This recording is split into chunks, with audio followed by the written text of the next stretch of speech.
네,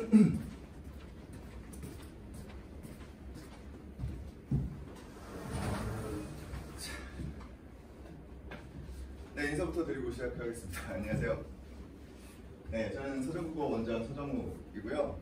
네, 간단하게 제 소개를 드리면 저는 일단 학원 강사를 논술로 시작을 했습니다. 그래서 옛날에 그 강남청솔 학원에 이리간지라고 하는 논술팀이 있었는데 거기서 그 논술로 이제 학원 강사를 시작했습니다. 근데 그 얘기를 왜 말씀을 드리냐면 저는 기본적으로 읽고 쓰는 것이 결국에는 근본적인 국어 능력을 향상시킬 수 있다고 믿고 있고, 그래서 교육과정도 또는 과제장 같은 것도 다 서술형으로 이렇게 만들고 있어요. 그리고 몇 년 전까지 그 김정중국어라고 하는 곳에서 부원장 역할을 맡으면서 거기서 나오는 모든 교재들 또는 수업 내용들, 해설지 이런 것들을 다 제가 작성했던 사람이고요. 네, 그리고 뭐 작년까지는 뭐 두각이나 뭐 시대인재, 대창학원 이런 데서 조금씩 나가서 출강하다가 올해부터는 그냥 이쪽에 조금 집중하고 있는, 저희 학원에 집중하고 있는 그런 사람입니다.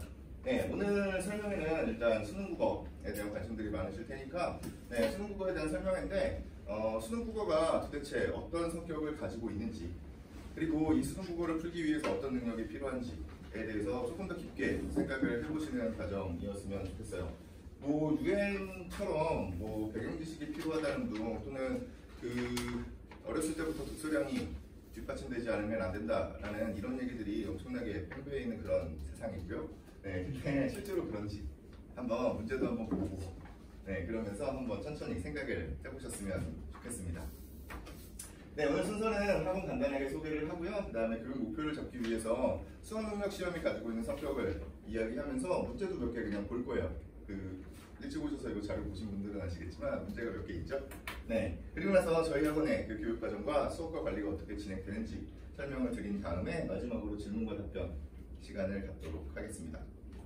네, 뭐 학원은 간단합니다. 그냥 국어 전문 학원이고요. 수능과 내신을 동시에 하고 있긴 한데 수능 쪽으로 좀 치우쳐 있는 학원이다 라고 생각해 보시면 되고요. 고등부와 중등부, 중학교 2학년부터 고등학교 3학년 때까지 이렇게 구성이 되어 있고요. 네, 그리고 구성원들이 모두 합심해서 열심히 일하고 있습니다. 네, 작년 수능을 보시면요. 네, 지금 고등학교 2학년 학생까지는 어쨌든 화작이나 언매를 선택을 해야 되는 그런 상황이죠. 네, 근데 뭐 그냥 이건 뭐 많이들 보셨겠지만 일단 뭐 화작이든 언매든 뭐 기본적으로 언매를 기준으로 생각을 했을 때 90점대 초반 정도의 1등급 컷이 나오고요. 화작 같은 경우는 95점 정도면 약간 쉬운, 또는 뭐 92점 정도면 딱 적당한 정도의 시험이라고 보시면 됩니다. 근데 뭐 난이도라고 하는 건 해마다 어떻게 바뀔지 모르는 거기 때문에 네, 별로 신경 쓰실 필요가 없습니다. 다만 제가 항상 이 시기에 강조를 하는 건 실제로 합법과정문을 선택할 이유가 사실은 없다는 얘기를 드리고 싶은데, 학생들은 그 문법 자체가 외울 것도 엄청나게 많고 그리고 학습량 또는 학습 시간이 엄청나게 많이 보장되어야 되기 때문에 어렵다고 이 생각들을 많이 하는데 실제로 뭐 딱히 그렇지도 않습니다. 물론 화작을 공부 안 하고 풀 수 있는, 화작은 사실 공부를 안 해도 풀 수 있긴 하거든요. 근데 문제는 뭐냐면 그러니까 올해만은 조금 이상 다르기는 한데 그 이전에 그 오답률이 가장 높은 문제들을 살펴보면 요 수능 이전까지를 보면 그 합법과정문의 마지막 문제를 거의 틀린 비율이 엄청나게 높았어요. 네, 그래서 한 문제 정도 그냥 틀린다고 생각해도 되는데 그렇게 따진다면 굳이 언어와 매체를 선택하지 않을 이유가 있을까라는 생각을 조금 하고 있습니다. 네, 그래서 같은 점수를 받았을 경우에 어쨌든 표준 점수가 그 언어와 매체 쪽이 조금 더 높기 때문에 네, 기본적으로는 언매를 선택하고, 그리고 아직 시간이 좀 많이 남아있고 게다가 여태까지 몇 년 동안 공부해온 거잖아요. 그래서 사실 지식이 그 학생들에게 그 문법 지식이 사실 별로 없지는 않거든요. 근데 그걸 문제를 풀 때 어떻게 활용해야 되는지에 대해서 잘 모르기 때문에 못 푸는 경우들이 생각보다 되게 많아요. 네, 그래서 아직까지는 언어와 매체 쪽을 조금 더 신경을 써주시는 게 좋을 것 같다. 네, 그런 말씀을 드리고 싶고요. 네, 항상 이제 수능 어떤 설명회를 가면 이 오답률을 가지고 와서 이게 어떤 영역이 그 오답률이 높은가에 따라서 그 해에 그 어떤 수업들이 이렇게 거의 막 유행이 정해지거든요. 그래서 사실 지금은 뭐 득서가 위에 4개가 있고 나머지 문학이 또 밑에 있고 그래서 좀 이렇게 골고루 섞여 있는 거라고 보시면 되는데, 최근에 또 뭐 한 몇 년 전에 갑자기 문학이 막 이렇게 원래는 득서가 전통적으로 계속해서 오답률이 가장 높은데 근데 문학이 막 이렇게 올라왔던 시기가 있었죠. 네, 그러니까 갑자기 막 문학 특강 같은 것들이 막 이렇게 우후죽순 생겨나기도 하고, 네, 비문학이 어렵다라고 이야기를 하니까 또 사람들이 아 비문학이 어려우니까 뭐 이거 어떤 배경 지식들을 막 쌓아야 된다고 이야기들을 하고 막 그렇습니다. 근데 실제로 생각을 해보면 어쨌든 문학이든 독서든 그러니까 비문학이든 피해갈 수가 없어요. 그렇죠? 그럼 어쨌든 골고루 공부를 할 수밖에 없고요. 그리고 보통 학생들이 또는 부모님들이 아 우리 애는 뭐 독서가 좀 약한 것 같은데 또는 뭐 문학이 조금 약한 것 같은데 라고 말씀들을 하시지만 실제로 무언가에 약하다면 양쪽 다 약할 가능성이 높습니다. 이게 왜 그럴 수밖에 없냐면 원래 그 문학 작품에 대한 이해, 그러니까 감상적인 글에 대한 이해가 조금 부족할 수는 있지만 결국에 수능 문제라고 하는 건 그 앞에 있는 뭐 이게 문학이든 비문학이든 문법이든 마찬가지고 앞에 주어진 어떤 자료를 기반으로 해서 그걸 그냥 해석하는 능력을 보는 시험이기 때문에 그래요. 그래서 결국에는 앞에 쓰여져 있는 그 말들을 토대로 해서 각각 그 문제들의 선지에 있는 그 문장들의 참고지 또는 일치하는지 일치하지 않는지를 판단하는 능력 이게 없기 때문에 결국에는 약한 거거든요. 그래서 사실 문학이 약하다 비문학이 약하다는 사실 별로 의미가 없습니다. 글의 종류와 상관없이 그냥 문장의 일치 불일치를 못 찾는 것뿐이다 라고 생각을 하시면 돼요. 그럼 이제 독서 얘기하면서 맨날 이제 독서 우리는 뭐 경제도 얘기를 할 거고 뭐 과학도 얘기할 거고 DNA도 얘기할 거고 막 이런 얘기들을 하는데 실제로 문제가 그렇게 나오는지 한번 확인을 해보시죠. 네, 그 설명의 자료를 보시면 고의 설명의 자료를 보시면요 6페이지부터 이제 문제가 네, 세 지문이 있는데요. 뭐 이걸 다 읽어보실 건 아니고요. 그냥 간단하게 제가 말씀을 드리고 그냥 핵심적으로 봐야 될 부분들만 한 번씩 확인을 할게요. 네, 이 그 가와나로 구성되어 있는 6, 7페이지에 있는 이 글은 그냥 개화에 대한 글입니다. 네, 서양 문물을 받아들이는 그런 과정에 대한 이야기인데 가 쪽은 우리나라 그리고 나 쪽은 중국 얘기입니다. 네, 그래서 뭐 딱히 어려울 게 별로 없는 그런 문제거든요. 실제로 이 문제는 어떤 그 되게 복잡한 사고 능력을 뭐 요구하거나 그렇지도 않아요. 그냥 요거 그냥 그 선지 하나씩만 보고 넘어갈게요. 그 7번 문제의 2번 선지만 보시면 되는데 이 그 정답률이 밑에 써놨지만 30%가 채 되지 않습니다. 이 정도면 진짜 거의 다 틀렸다는 얘기거든요. 잘 생각해 보시면 그 이게 오지선다 문제이기 때문에 모든 사람들이 다 찍었다고 가정을 했을 때 20%는 그냥 기본적으로 나올 수밖에 없는 수치예요. 모든 사람이 다 찍었다고 하더라도. 네, 그러면 25%면 네, 장난이 아닌 거죠. 네, 그래서 여기 보니까 기억은 주체인식의 준거가 서양 근대 문명의 주체라는 인식에 그리고 이해는 철학이 과학의 방법에 근거할 수 없다는 생각에 반대하는 입장이다. 이렇게 문장이 써 있거든요. 네, 근데 이 앞부분만 볼게요. 기억은 보니까 그 앞에 그 박은식이라는 사람의 이야기가 나오죠. 앞에 제가 두꺼운 글씨로 써놓은 부분인데 그 기억이 나온 부분 앞뒤에 있는 문장을 읽어보시면 그 앞에 있는 문장을 읽어보시면 이들은 서양 근대 문명의 주체를 주체인식의 준거로 삼았기 때문에 민족 주체성을 간과했대요. 그래서 박은식은 다른 의견을 제시한 거죠.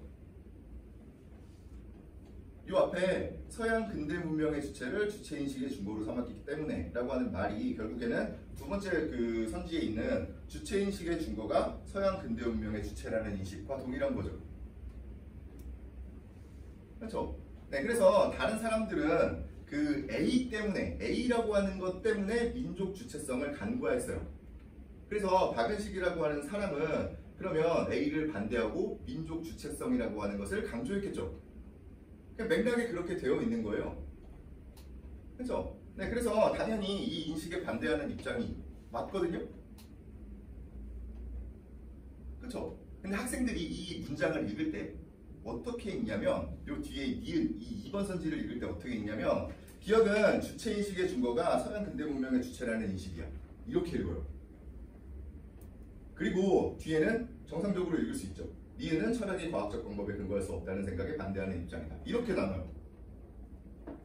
잘 생각해보세요. 이 문장은 기억은 주체인식의 준거가 서양 근대 문명의 주체라는 인식에 반대하는 입장이라고. 뒤에도 마찬가지로 반대하는 입장이에요. 기억은 어떤 인식에 반대하는 거고 니은은 어떤 생각에 반대하는 입장이라고요. 견문장을 이렇게 써놨을 때 사람들이 이걸 이해 못한다고요. 이런 사람들이 부지기수란 얘기입니다. 되게 희한한 일이죠. 지금 어른들이 생각했을 때 되게 이게 문장을 그냥 이렇게 읽으면 되는데 이걸 지금 잘못 파악하고 있는 거라니까요, 학생들이. 그래서 이걸 못 골라요. 이걸 못 고르면 나머지 선지들을 읽으면서 헷갈려 해야 되고 그만큼의 시간이 더 드는 겁니다.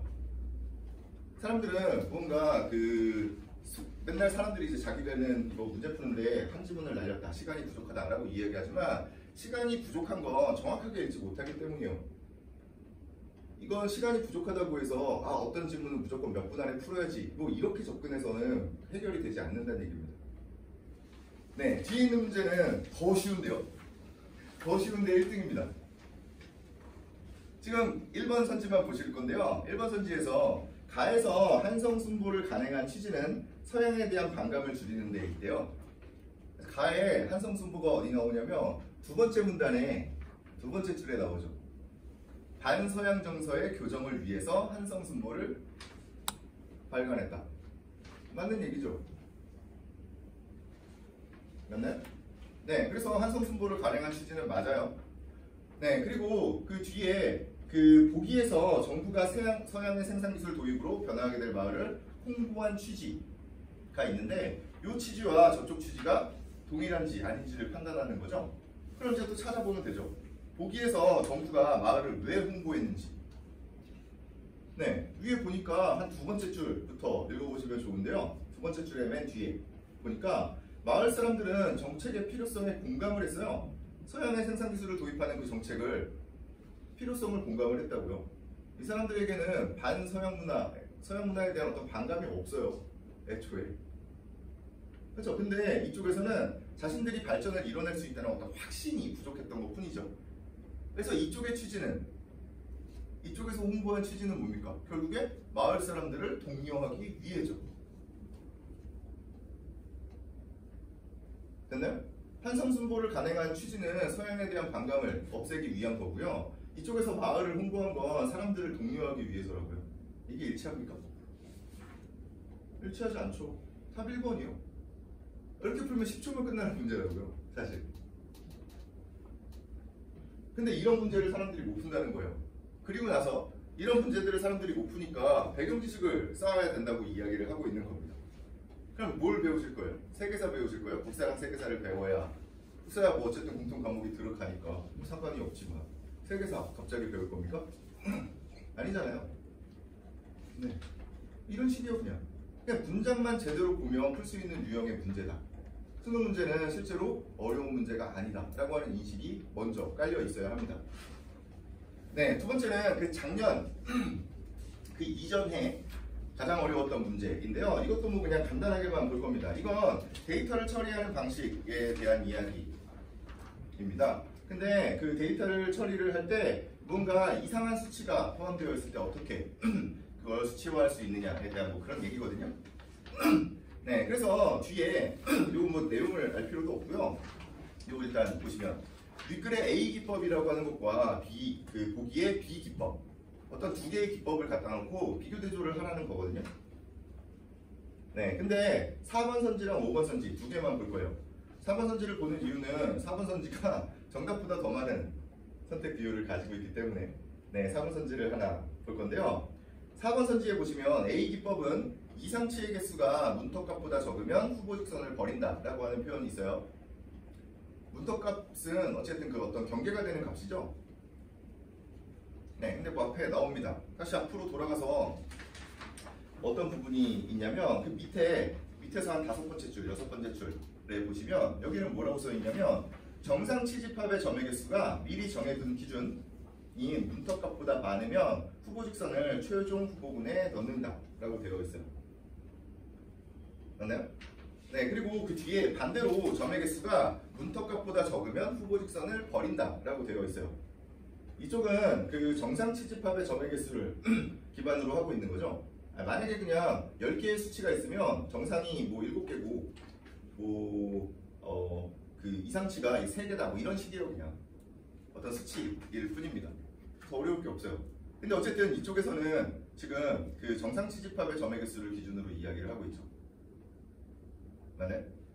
근데 되게 재밌는 건 뭐냐면 이 문장을 읽을 때, 학생들이 읽을 때 정상 치집합의 점의 개수가 문턱값보다 많으면 후보직선을 후보군에 넣는 거예요. 최종 후보군에. 그리고 뒤에 반대로 점의 개수가 라고 되어 있는데 이게 무슨 점의 개수예요? 정상 치집합의 점의 개수입니까? 아니면 이상치 집합의 점의 개수입니까? 이상치의 개수입니까?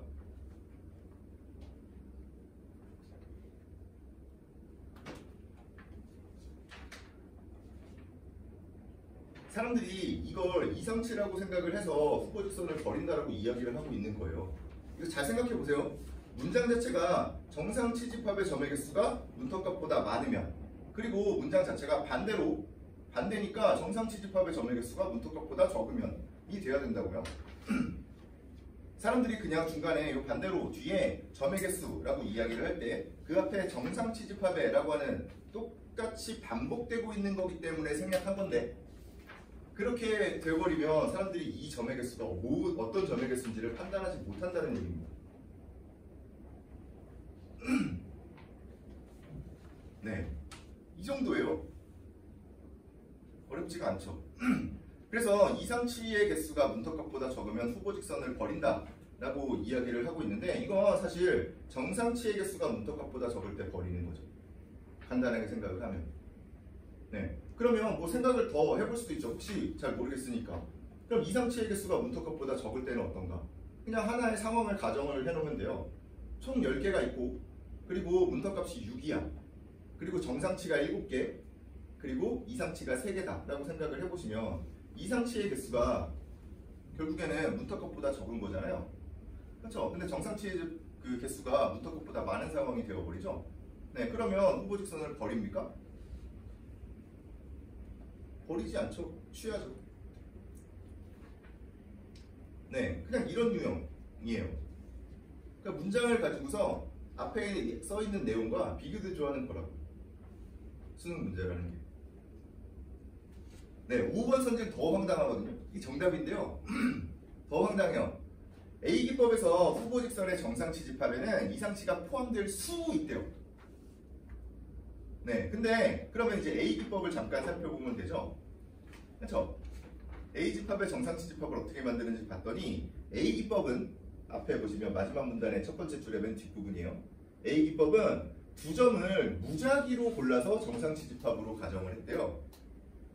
이상치와 그 정상치가, 정상적인 수치와 이상적인 수치, 그 이상한 수치가 막 엄청나게 많이 이렇게 찍혀 있는 그 어떤 그래프에서 그냥 두 개를 임의로 골랐다고요. 무작위로 골랐다고요. 네, 무작위로 골랐을 경우에 이상치 포함될 수 있습니까? 없습니까? 점 두 개, 이 엄청나게 많은 점들, 10개를 만약에 점을 찍어 놓고 이상치도 있고 정상치도 있어요. 근데 어쨌든 두 개를 임의로 골라요. 그러면 이상치가 포함될 수 있죠. 가능한 거잖아요. 네. 그리고 B기법은 더 보시면 위에 뭐라고 써 있냐면 후보직선을 임의로 여러 개 가정을 해요. 그렇죠? 후보직선을 임의로 가정을 한다는 건 직선을 여러 개를 그어본다는 거예요. 그냥 여러 개를. 그럼 이렇게 이 여러 개를 그어봤을 때 그게 이상치를 지나갈 가능성, 그 점을 지나갈 가능성 있나요? 없나요? 당연히 있죠. 이거예요. 네, 이런 유형의 문제를 못 푼다는 겁니다. 사람들이. 그럼 이제 학원 가서 뭘 배우실 거냐는 거예요. 데이터 처리하는 방식에 대해서 배우실 거예요. 무슨 배경 지식을 배운다는 거냐는 거죠. 말도 안 되는 얘기들을 하고 있는 거예요. 네, 근데 배경 지식을 배우러 가면 되게 뭐 학생도 약간 뿌듯한 마음이 들고요. 그리고 수업하기도 좋고요. 그리고 부모님들도 만족을 하십니다. 근데 성적은 안 나와요. 아무런 의미가 없기 때문에 그렇습니다. 마지막으로 있는 이 문제는 그 최근에 몇 년 전에 뭐 킬러 문항이다 막 얘기했던 거 기억나시죠? 그래서 막 신문에서 막 이런 그 개딱지 그리고 큰 집게발 요게 써있는 이 개 그림이 막 이렇게 나오면서 이거 어차피 못 푼다고 사람들 이게 배경 지식 없이 어떻게 푸냐 뭐 이런 식으로 킬러 문항이다 뭐 대치동 사교육 문제다 뭐 이렇게 얘기를 하면서 나왔던 문제거든요. 근데 이 글은 그냥 더 간단한데 이 글은 기초대사량을 구하는 그런 글이에요. 기초대사량에 대한 이야기거든요. 근데 그냥 그 쭉 시간이 흐르면서 맨 처음에는 기초대사량이 체중에 비례한다고 생각을 했다가 조금 이제 시간이 지나면서 기초대사량은 체중의 0.67승에 비례한다 라고 생각을 했다가 그 이후에는 최종적으로 기초대사량은 체중도 아니고 체중의 0.67승도 아니고 체중의 0.75승에 비례한다 가 결론으로 나오는 그런 글입니다. 됐나요? 네, 그리고 나서 그 뒤에 17번에서 지금 여기 보기에 A와 B가 빠졌는데 A는 개딱지 폭이고요. 그리고 B는 큰 직계발의 길이입니다. 그래서 여기 지금 3대 성장이라는 얘기도 있고 L그래프와 같은 방식으로 나타냈다라고 이렇게 이야기를 하고 있잖아요. 이 얘기가 뭐냐면 그냥 앞에 그 체중과 기초대사량의 관계를 개딱지 폭과 큰 직계발의 길이로 치환할 수 있다는 얘기예요. 그냥 똑같습니다. 네, 그냥 똑같아요. 그래서 개딱지 폭은 그냥 체중이라고 생각하시면 되고요. 큰 직계발의 길이는 기초대사량이라고 생각하시면 돼요. 게다가 1번 선지 하나만 볼 건데 1번 선지를 보시면 최적의 직선을 구한다고 할 때 최적의 직선의 기울기가 1보다 작다고 가정을 해주고 있어요. 근데 그 얘기가 어디 나오냐면 맨 밑에 그 문단의 맨 밑에 그 글의 문단의 맨 밑에 보시면 클라이버라는 사람이 어떤 방법들에 근거해서 이 그래프에 나타난 최적의 직선의 기울기를 0.75로 얻었고요. 그러면서 결론을 체중의 0.75승에 기초대사량이 비례한다라고 결론을 지었대요. 결국에 이 사람이 직선의 기울기로 얻은 저 0.75라고 하는 저 숫자가 체중의 몇 승인지를 보여주고 있는 거죠. 그냥 됐나요? 네, 그러면 지금 이 선지에서 최적의 직선의 기울기가 1보다 작다라고 이야기를 하는 건 결국에 그 아까 전에 얘기대로 한다면 기초대사량이 체중이 아니라 체중의 0. 몇 승에 비례한다라고 하는 문장과 동일하게 되는 거죠. 큰 직계발의 길이는 개딱지 폭에 비례하는 것이 아니라 개딱지 폭의 0.xx승에 비례한다가 되는 거죠. 네, 어렵나요? 이게 어려울 수 있는데 그냥 문장이 이래요. 그냥 기초대사량은 체중에 비례하는 것이 아니다. 그리고 기초대사량은 체중의 0. 몇 승에 비례한다 가 되는 거예요. 그거랑 똑같다고요. 그죠? 네, 큰 직계발의 길이는 개딱지 폭에 비례하는 게 아니라 개딱지 폭의 0.xx승에 비례한다가 되는 거예요. 그 문장을 똑같이 만들어 놓는 거예요. 그 문장이 그냥 앞에 그냥 써 있어요. 기초대사량은 체중이 아닌 체중의 0.67승에 비례한다라고 맨 처음에 사람들이 생각을 했어요. 우리가 일반적으로 비례관계다라고 얘기를 하면 이게 늘어나면서 얘도 늘어나면 그냥 비례관계라고 그냥 얘기를 하는데 이쪽은 정확한 수치를 기반으로 해서 딱 그냥 체중 자체에 비례하는 게 아니라 어떤 체중의 0. 몇 승이라고 하는 정확한 수치에 비례하는 게 비례하는 거다라고 얘기를 하고 있는 거죠.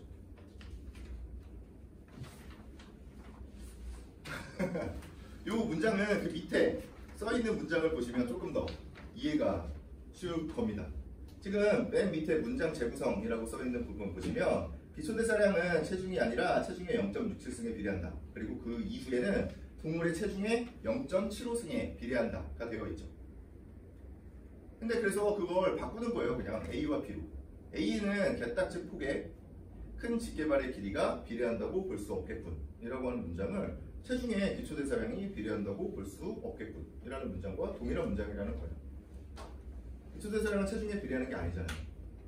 기초대사량은 어디에 비례합니까? 체중의 0.75승에 비례하죠. 마찬가지로 큰 직계발의 길이는 개딱지 폭에 비례하는 게 아니라 개딱지 폭의 0. 몇 승에 비례하는 거라고. 그래서 볼 수 없겠군. 이 답이에요. 끝이에요. 이건 그나마 조금 어렵죠. 나머지에 비해서. 네, 어렵다고 할지라도 이게 배경 지식을 내가 가지고 있으면 풀 수 있는 문제라는 거예요. 그냥 그 만약에 배경 지식을 강조하는 사람들한테 이렇게 물어보시면 그러면 이 문제가 그때 막 되게 그 이슈가 됐었는데 이 문제를 위해서 도대체 그러면 수업 시간에 그 해 수업 시간에 뭘 가르치셨냐는 거예요. 기초대사량 구하는 법을 가르쳐 주셨을 것 같아요. 안 가르쳤죠. 그럴 리가 없죠. 네, 그리고 그것을 어떤 동물의 3대 성장에 비교하는 그런 문제를 이야기했을 것 같아요. 이런 거 얘기하는 사람은 아무도 없어요.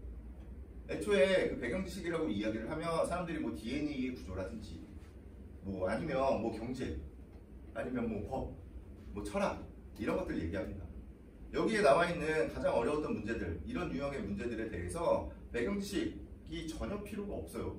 심지어 본인들이 가르치지도 않은 것들이라고. 근데 그럼에도 불구하고 배경 지식이 필요하다고 얘기를 하는데, 근데 사람들은 그 수업을 선택한다는 겁니다. 네, 되게 재밌는 일이죠. 네, 기본적으로 생각을 해봐야 되는 건, 만약에 배경 지식이 필요하다고 한다면 그 해에 EBS 정도만 보면 돼요. 미리부터 볼 필요도 없어요. 연계가 되는 부분은 분명히 있을 테니까. 근데 그것도 막 직접적으로 연관이 되지도 않아요. 약간 이렇게 일부분만 이렇게. 근데 어쨌든 일부라도 도움이 될 수 있다면 EBS 정도 보면 되죠. 근데 어차피 EBS는 학교에서 수업 시간에도 충분히 다룹니다. 내신 시험을 EBS로 봐버리잖아요. 수능 특강으로 봐버리거든요.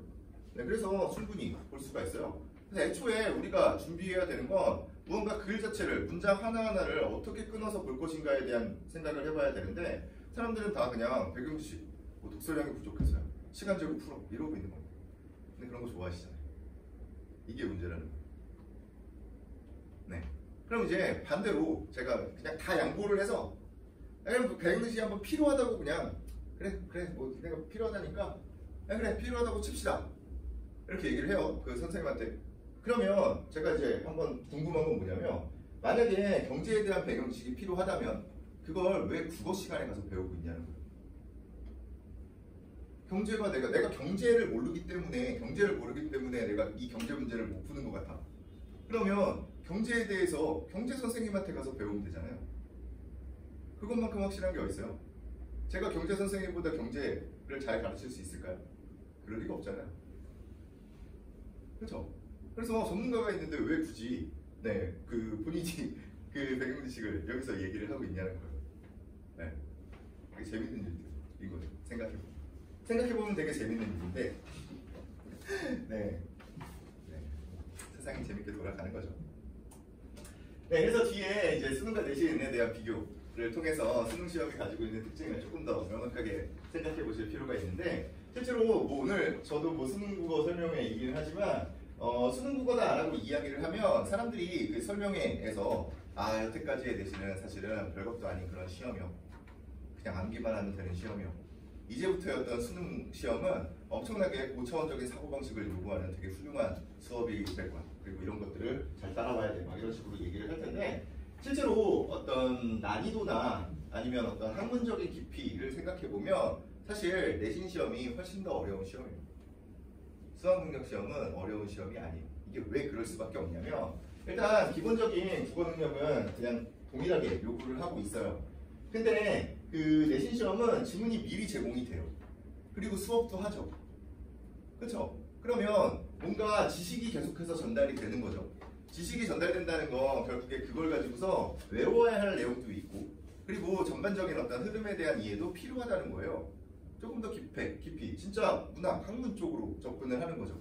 근데 이쪽은 처음 보는 지문을 가지고 오고서 그걸 가지고서 그냥 사람들이 예 아니오를 판단할 수 있는 정도의 선지만 쓰는 거예요. 그럴 수밖에 없어요. 네, 선지를 통해서, 그 지문을 통해서 그 어떤 답을 골라낼 수 없는 그런 문제들이 나오지 않는다고요, 애초에. 그러면 결국에는 약간의 추론 능력만 필요한 겁니다. 그 문장이 이런 의미인지 아닌지만 판단하는 그 능력만 필요한 거예요. 그래서 사실 생각해보면 되게 단순한 시험인 거죠. 실제로 제가 수업에 대해서 준비를 해도 저 내신 수업을 하려면 준비할 게 많아요. 그 교과서를 애초에 편찬할 때 어떤 그 교육 목표들을 쭉 살펴보면서, 그리고 일단 그 이론들이 좀 바뀌는 부분들이 없나 논문도 찾아보면서, 또 학교 선생님이 강조한 부분이 뭔지 학생들이랑 계속해서 이야기를 하면서 학생들한테 정보도 계속 얻어가면서 이러면서 그 준비를 해야 되거든요. 근데 수능 시험, 이 수능 문제를 가지고서 수업 준비를 하잖아요. 그럼 딱 뭐만 있으면 되냐면 그냥 시험지 한 장만 있으면 돼요. 들고 그냥 어디든 가서 그냥 이렇게 읽어보면 됩니다. 문제 자체가 다 그런 식이잖아요. 어떤 문장을 기반으로 해서 답을 골라낼 수 있을 거냐에 대한 문제이기 때문에 그냥 시험지만 이렇게 보면 됩니다. 네, 근데 이쪽이 고차원적이다, 너무 어렵다라고 생각하는, 또는 배경 지식이 없어야 된다라고 생각하는 사람들은 맨날 이거 가지고서 다른 거 찾아보고 있는 거예요. 다른 배경 지식 찾아보고 있는 겁니다. 근데 그 얘기는 뭐냐면 배경 지식이 없으면 못 푼다는 얘기예요. 본인이 그걸 못 푼다는 걸 인정하고 있는 거라고요. 너무 어이가 없는 일이죠. 네, 그래서 이쪽은 쉬운 시험이다. 다만 그 능력을 키우기 위한 과정이 어렵다.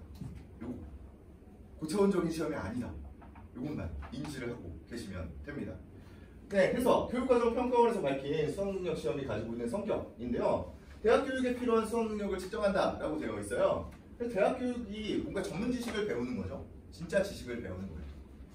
네. 그럼 우리는 뭘 하면 되냐? 수학 능력만 측정을 하는 거니까 거기에 접근할 수 있는 능력이 있냐 없냐만 보는 거예요.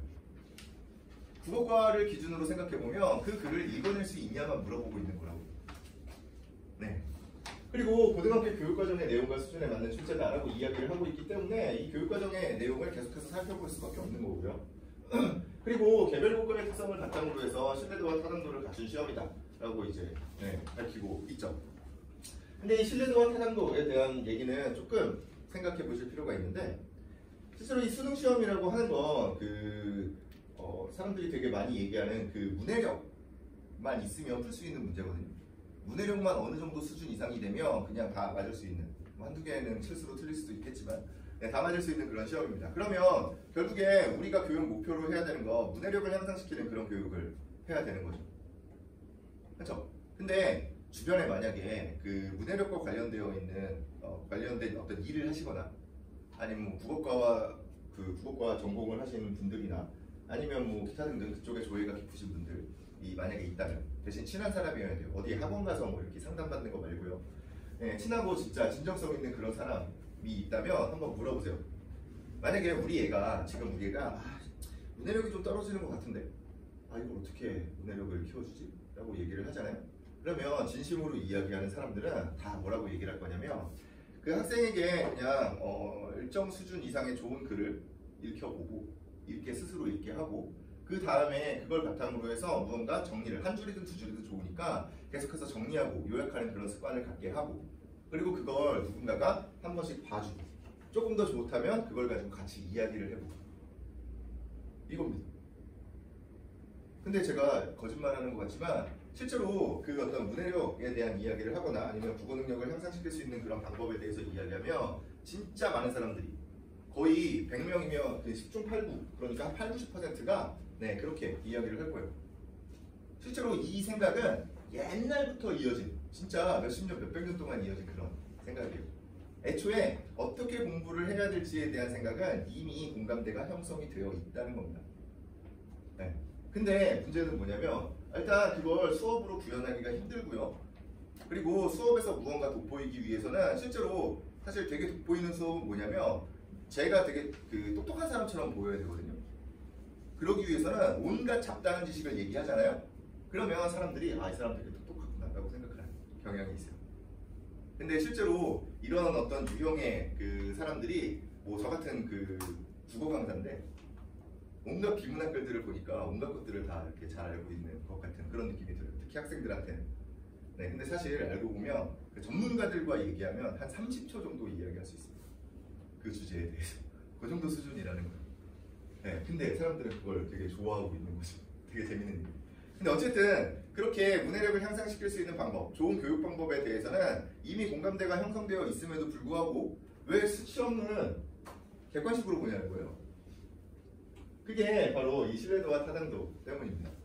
제가 예전에 그 어떤 모임에서 세미나를 한 적이 있는데 한 40명, 50명 정도가 모여서 그 고등학생이 쓴 글 5편을 평가하는 그런 작업을 해봤거든요. 근데 거기에 참여하신 분들이 일단 그 대학 교수분들도 계셨고요. 그리고 그 학교 선생님들, 일선에 계신 학교 선생님들도 계셨고요. 저 같은 이제 학원 강사분들도 계셨고요. 그리고 그 국어 교육을 전공하는 그 대학원생들까지 이렇게 모여서 한 40~50명이 모여서 그 작업을 해봤거든요. 근데 되게 재밌는 건 어떤 그 평가를 하려면 기준이 필요하잖아요. 그래서 평가 기준은 다들 비슷해요. 뭐 통일성이니 일관성이니 이런 것들 있잖아요. 다 비슷합니다. 근데 문제는 뭐냐면 등수가 달라요. 그룹마다 등수가 다르게 평가가 됩니다. 그게 누군가가 부족해서 그런 게 아니라 좋은 글이 어떤 글인가에 대한 부분에 대해서는 사실 사람들마다 약간 이견이 있을 수밖에 없기 때문에 그렇습니다. 그래서 모두가 납득할 만한 그런 이야기를 하기 위해서는 결국에는 이걸 참거짓 또는 예 아니오로 대답을 하는 그런 객관식 시험으로 구성을 할 수밖에 없는 겁니다. 다만 그 OX 문제 또는 그 객관식 문제로 구성을 하고 있지만 이쪽 사람들도 엄청나게 똑똑한 사람들이기 때문에 그 어떤 수능 기출 문제들의 그 수능 문제들의 또는 평가원 문제들의 엄청나게 치밀한 논리 구조를 이렇게 만들어 놓는 거예요. 그래서 그걸 판단할 수 있는지 없는지. 네, 그래서 어쨌든 객관식으로 보기는 하지만 결국에는 그걸 그 참고짓을 밝히는 그런 능력이 그 능력을 평가하는데 최적화되어 있는 그런 시험이다라고 생각을 하시면 됩니다. 네, 독서 뭐 아까 전에도 잠깐 봤지만 독서가 어떤 식으로 이제 문제가 나오는지 또는 독서에 대해서 밝히고 있는 교과 과정에서 고등학교 교과 과정에서 밝히고 있는 내용이 무엇인지에 대해서 살펴보시면 일단 그 독서의 분야는 이렇게 세 분야로 나눠져 있어요. 인문예술을 하나의 덩어리로 묶고 있고요. 그리고 사회문화를 하나의 덩어리로 그리고 과학기술을 하나의 덩어리로 묶고 있습니다. 그래서 얘네들에서 하나씩 비문학 지문이 나오는 거예요. 네, 그리고 독서 이론과 관련되어 있는 독서 자체에 대한 이론이 하나가 이렇게 나옵니다. 네, 만약에 어디 학원을 가셨는데 어떤 사람이 갑자기 독서는 인문, 사회, 과학, 기술, 예술 이렇게 5개의 영역으로 나눠져 있다라고 이야기를 하면 약간 조금 이상한데? 라고 정도만 생각하시면 돼요. 그분이 수업을 못할 건 아닌데 그만큼 오래됐다는 얘기기는 한데 이전 교육 과정에 지금 매몰되어 있다는 얘기이기 때문에 그렇습니다. 뭐 어쨌든 그건 뭐 중요한 게 아니고요. 이렇게 세 개가 이렇게 있는데 공통점이 뭔가요? 하나, 둘, 셋, 세 개 공통점. 네, 비판적으로 이해한다. 네, 맞습니다. 그럼 비판적으로 이해하는 게 중요하겠네요. 근데 잠깐 여담을 하자면 사람들은 보통 무언가를 이렇게 볼 때 보통 이렇게 뒤로 가요, 시선이. 근데 그건 우리말은 당연해요. 그럴 수밖에 없어요. 서술어 쪽으로 가까이 가는 쪽으로 집중을 할 수밖에 없기 때문에 되게 당연한데 그 앞에 이렇게 관용절도 하나씩 생각을 해보셔야 됩니다. 꾸미는 부분도. 네, 그래서 이 셋의 공통점은 제재에 담긴 어떤 내용을 그냥 비판적으로 이해하면 되는 거죠. 그러면 각각의 제재에 대한 배경 지식에 대해서 이야기하는 것이 아니라 결국에는 어떤 비판적으로 이해하는 능력을 향상시키기 위한 노력이 필요한 거죠. 결국에는 그게 목적이 되어야 되는 거잖아요. 그렇죠? 그럼 이제 비판적 이해가 뭔지에 대해서 한번 살펴보면 되겠죠? 이건 이제 독서 이론이고요. 비판적 이해다 그러면 어떤 사고방식과 관련되어 있는 이론인데 똑같아요. 네, 사실적 읽기부터 시작해서 창의적 읽기까지 있는데 여기 비판적 읽기가 이렇게 있죠? 네, 비판적 읽기가 뭐냐면 관점이나 내용, 표현 방법, 의도나 신념 이런 것들을 뭐 잘 보고 비판적으로 바라보는 겁니다. 근데 잘 생각해 보시면 그 내용의 측면에서 바라보면 이 관점이나 내용 같은 경우는 결국에 중심 내용이나 주제인 거죠. 그렇죠? 그리고 이 표현 방법이라고 하는 건 결국에 글의 구조나 전개 방식에 대한 이야기거든요. 그렇죠? 게다가 의도나 신념, 뭐 이 사람이 어떤 의도를 가지고 있고 어떤 그 정치적인 신념을 가지고 있고 뭐 의도 정도는 얘기할 수 있으나 뭐 정치적인 신념 같은 것들은 얘기할 수가 없죠. 수능 자체에서. 그래서 이거는 뭐 평가의 기준이 될 수도 없는 거죠. 그래서 만약에 이걸 비문학 문제에서 구현을 하기 위해서는 그냥 둘 이상의 어떤 인물을 제시해 놓고 두 개를 비교 대조하라는 뭐 그런 문제들 등등도 등장이 되겠죠. 여기서 제가 왜 이런 말씀을 드리냐면 사람들은 추론이다 비판이다 라고 하면 생각보다 되게 어려운 내용이다 라고 생각을 하고 있지만 실제로 학생들이 못하고 있는 부분은 뭐냐면 실제로 사실적으로 받아들이는 능력을 가지고 있지 않기 때문에 문제를 못 푸는 거라고. 여기 나와 있는 글들을 그냥 사실적으로 받아들이기만 하면 되는 거예요. 그러면 그걸 가지고서 그냥 결국에는 참거짓만 또는 OX만 판단하면 되는 거기 때문에 실제로 추론이나 비판이라고 이야기를 하기는 하지만 실제로는 사실적 읽기가 기반이 되지 않으면 아무것도 안 된다는 얘기입니다. 게다가 내용도 크게 다르지 않다는 얘기예요. 네, 근데 사실적 읽기라고 이야기하면 사람들이 그냥 되게 당연한 거라고 생각을 해요. 되게 쉽고 당연한 거라고 생각을 하실 거거든요. 보통. 네, 근데 한번 잘 생각을 해보세요.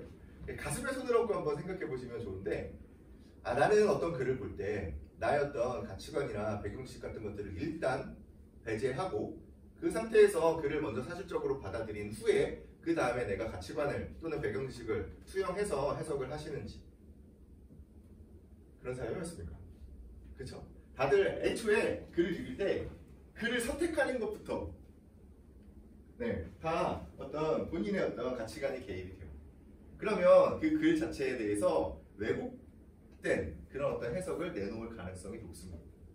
그래서 어렸을 때부터 학생들이 글 자체만 딱 보고서 다른 거 다 필요 없고 여기서 딱 하고 있는 얘기가 무엇인지를 정확하게 판단하는 그런 능력을 키워야 돼요. 그래서 이쪽에 집중을 해야 되는 겁니다. 그러면 사실적 읽기 능력은 어떻게 향상시키느냐? 이거 다 제가 뭐 하는 얘기도 아니고요. 교과서에 있는 얘기입니다. 이 교과서에 나와 있는 이 독서 이론들은 진짜 몇백 년 그 이상 계속해서 유지되는 그런 이론이에요. 네, 노란색만 잠깐 같이 보시면 일반적으로 글은 그 종류에 따라 관습적인 구조를 갖추고 있는 경우가 많대요. 그래서 논설문은 서론, 본론, 결론, 설명문은 처음, 중간, 끝입니다. 이게 구조예요. 네. 그리고 그 밑에 각 글의 부분들은 정의, 비교, 대조, 예시, 열거, 기타 등등의 내용 전개 방식에 의해서 구성된다. 이게 구성입니다. 네, 그래서 전체적인 구조와 부분적인 구성 방식을 파악하면 된대요. 간단하죠. 그래서 보통 이제 구조독해 많이들 들어보셨죠? 구조독해를 이야기하는 사람들은 사실 그게 구조인데 3단 구성 그리고서 그 본론 부분을 약간 이렇게 세분화하는 거죠. 그게 그 구조인데 그거 가지고서 보통 어떤 식으로 수업을 구현을 하냐면 그냥 여기 앞에 여기 밑에 나와 있는 뭐 정의에는 동그라미를 치고 뭐 예시에는 뭐 이렇게 화살표를 밑줄을 긋고 뭐 이런 식으로 무언가 규격화해서 뭔가를 만들어내는 그런 패턴을 가지고 있어요. 근데 실제로 뭐 그게 초반에는 도움이 될 수도 있는데 근데 그게 그 어떤 기호 외우는 게 더 힘들 것 같은데요. 제 개인적인 생각으로는.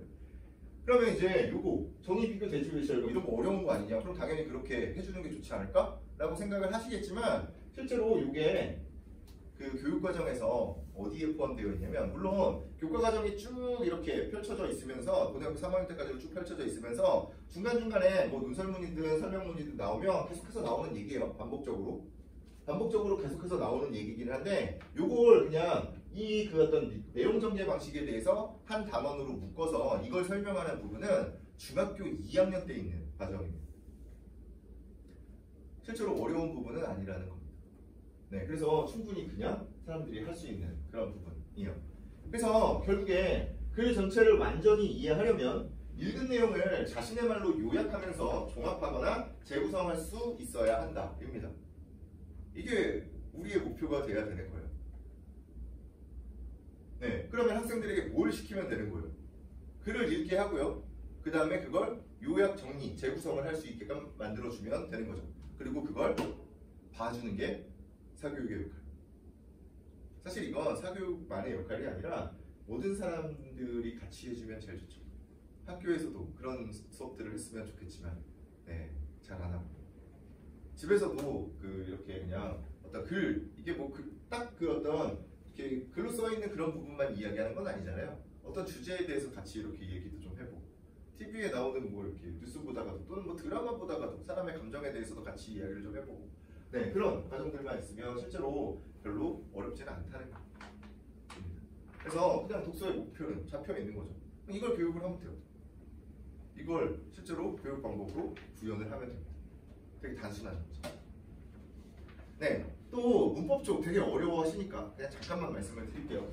이 표는 품사표거든요. 품사표. 네, 품사표. 그래서 그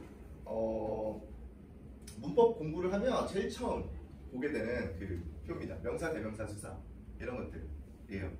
근데 어쨌든 여기 표로 그려놓으니까 되게 적죠? 양이 엄청나게 적습니다. 근데 이제 사람들이 문법에 대해서 오해하고 있는 부분 중에 하나가 뭐냐면 문법은 암기 과목이다. 문법은 그걸 체화하는데 엄청나게 오랜 시간이 걸린다 라고 생각을 하지만 실제로 문법은 딱히 물론 암기해야 되는 모든 학문은 암기 요소가 무조건 포함되어 있어요. 아예 없다고 얘기할 수는 없어요. 근데 암기해야 될 양 자체가 많냐? 많지 않다는 거예요. 제가 지금 거짓말하는 것 같이 보이시면 서점에 가셔서 수능 특강을 사실 필요도 없고요. 그냥 가서 보시면 돼요. 목차만 보셔도 돼요. 수능 특강에서 그 언어와 매체라고 하는 과목을 지금 살펴보시면 언어에 해당하는 부분이 문법이죠. 맞나요? 언어에 해당하는 부분이 문법인데 그 문법 부분이 몇 페이지 되는지 그리고 우리가 외워야 한다면 외워야 될 부분은 그 중에 문제를 외울 필요는 없잖아요. 그렇죠? 거기서 설명해주고 있는 해설이 되고 있는 부분이 몇 페이지인지 한번 세워보세요. 이게 해마다 조금씩 다르거든요. 해마다 그 편찬하는 방식에 따라서 조금씩 다르긴 한데 보통 10몇 페이지에서 많아봐야 20몇 페이지 정도. 근데 거기는 요 명사에 대해서 막 이렇게 해설하는 내용도 있을 거 아니에요. 그렇죠? 네, 그런 방식으로 썼을 때 10몇 페이지에서 20몇 페이지 된다는 거예요. 그걸 우리는 암기 과목이라고 이야기를 하고 있는 겁니다. 되게 희한한 일이죠. 근데 다만 암기를 해야 된다면 뭘 암기를 해야 되냐면 기본적인 용어의 정의는 암기를 해야 돼요. 이걸 왜 하고 있어야 되냐면 어떤 대화가 되려면 사람들끼리 대화가 되려면 사용하는 용어에 대한 공유가 필요하죠. 용어는 공유하고 있어야죠. 그래서 그 용어에 대해서만 암기를 하고 있으면 쉽습니다. 문법 엄청나게 쉬워요. 네, 근데 문법 교육 자체가 또는 학생들이 문법을 공부하는 그 과정 자체에 문제가 많죠. 예를 들어 제가 이걸 다 지워요. 이 중간 부분을 다 지워요. 이거 풍선표다라고 얘기를 해주고 다 지우고서 학생들한테 이걸 써보라고 이제 얘기를 하는 거예요. 그냥 딱 가정을 해서 중학교 2학년과 중학교 3학년한테 한번 써본다고 가정을 해볼게요. 네, 써보게 한다고. 그러면 누가 더 잘 쓸까요? 중2랑 중3. 아, 이게 되게 그 질문의 의도가 약간 보이는 그런 질문이죠. 그렇죠? 일반적으로는 나이가 조금 더 많은 중3 학생이 훨씬 더 잘 쓸 거라고 생각을 하겠지만 실제로 중2 학생들이 더 잘 씁니다. 이게 왜 그럴까요?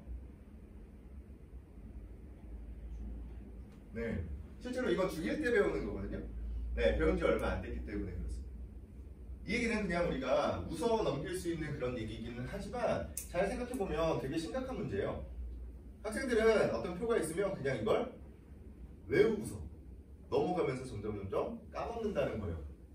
근데 이게 까먹는 게 왜 문제가 되냐면 중학교 3학년 때 만약에 문장 파트를 배우면 문장을 이야기할 때 문장은 이제 뭐 주어, 서술어 이런 것들 있잖아요. 주어는 어떻게 구성되냐 라고 얘기하면 학교 선생님이 뭐라고 말씀을 하실 거냐면 아, 체온에다가 주격조사가 더해지면 주어야 라고 말씀을 하실 거란 말이에요. 그쵸? 그러면 체온, 명사, 대명사, 수사다 이걸 모르면 그 이후에 이야기가 안 되는 거죠. 그럼 이제 또 그때 당시에 어떤 일을 하냐면 그 학생들은 주어는 체온에다가 주격조사가 더해진 거 또는 체온에다가 보조사가 더해진 거 또는 체온이 단독으로 이걸 또 외우고 있는 거예요. 되게 당연한 얘기를 그냥 이해하면서 넘어가면 되는데 그냥 그걸 또 외우고 있는 거. 그럼 이제 외워야 될 양이 점점 많아지죠. 그럼 이제 그게 암기 과목이 되어버리는 거죠. 네, 근데 더 큰 문제가 있거든요. 더 큰 문제는 뭐냐면 제가 이걸 이제 쓰라고 하면 뭐 어찌됐든 이동네 학생들은 뭐 조금만 잔소리를 하면 어느 정도 쓸 수 있어요. 근데 다 쓰고 나서 이걸 다 채웠어요. 이걸 다 채웠거든요. 품사표를 다 채웠는데 제가 이렇게 질문을 해요. 너희가 이걸 품사표를 다 채웠는데 혹시 품사가 뭔지 아니? 라고 얘기하잖아요. 그러면 품사가 뭔지 안다라고 이야기하는 사람이 이거 그냥 제가 고3을 대상으로 문법 특강을 해도 10명 중에 한두 명밖에 안 돼요. 생각해보세요. 엄청나게 문제예요 이건. 나는 품사에 대해서 이 표를 그리고 있는데 품사가 뭔지를 모르고 있는 겁니다. 그럼 당연히 이 표가 가지고 있는 의미도 정확하게 판단을 하지 못하고 있겠죠. 그냥 그림을 그리고 있는 것 뿐이에요. 그래서 몇 년 전에 어떤 문제가 하나 나왔는데 숨은 그림 찾기라고 하는 단어가 있어요. 근데 숨은 그림 찾기라고 하는 추우세요 혹시? 조금 올릴게요. 제가 빨리 눈치를 챘어야 되는데. 네, 숨은 그림 찾기라고 하는 단어가 있는데 몇 개의 단어가 이렇게 합쳐진 거잖아요. 숨은 그림 찾기. 그렇죠? 3개의 단어가 이렇게 합쳐져 있는 그런 말인데 그냥 문제를 풀 때 딱 핵심이 되는 정보는 뭐였냐면 수문이라고 하는 부분과 그림이라고 하는 부분이 있는데 이게 관형사랑 명사가 더해져 있는 거냐 아니냐 요것만 알면 풀 수 있는 그런 문제였거든요. 근데 참고로 관형사가 뭔지 기억이 안 나실 수도 있으니까 그렇죠? 왜냐면 명사, 대명사, 수사 같은 경우는 이건 이름 대신하는 거, 이건 숫자 그냥 명확하게 그냥 보이거든요. 그래서 이건 뭐 시간이 지나도 딱히 헷갈릴 게 없는데 관형이라는 말이 나오면 이게 도대체 뭐야 좀 헷갈려요. 근데 이게 헷갈리는데 그냥 말 자체를 가지고서 이게 무슨 의미인지 좀 생각해 보시면 좋은데 이 관자는 갓관자예요. 갓. 머리에 쓰는 갓 있잖아요. 네, 그냥 갓의 형태를 취하고 있다. 지금으로 따지면 모자죠. 근데 현대인들은 모자를 약간 패션 아이템으로 쓰는 거잖아요. 그렇죠? 근데 옛날에는 모자가 그 사람의 지위나 신분을 드러내는 그런 수단이었다는 거예요. 그래서 관형이라는 말이 들어가면 무조건 체형을 꾸미게 되어 있어요. 네, 모자는 뭘 하는 거라고요? 몸을 꾸미는 거다. 입니다. 됐나요? 네, 그럼 이제 다시 돌아와서 그 수문과 그림이 관형사에다가 명사가 더해진 형태냐인데요. 그림이 명사인 건 너무나도 확실하잖아요. 그럼 결국에 이 문제를 푸는 데의 포인트는 수문이라고 하는 부분이 관형사인지 아닌지만 판단하면 되는 거죠. 그렇죠? 자, 수문은 관형사일까요? 아닐까요? 네. 네, 이 표가 힌트가 됩니다. 표를 전반적으로 이렇게 보시면.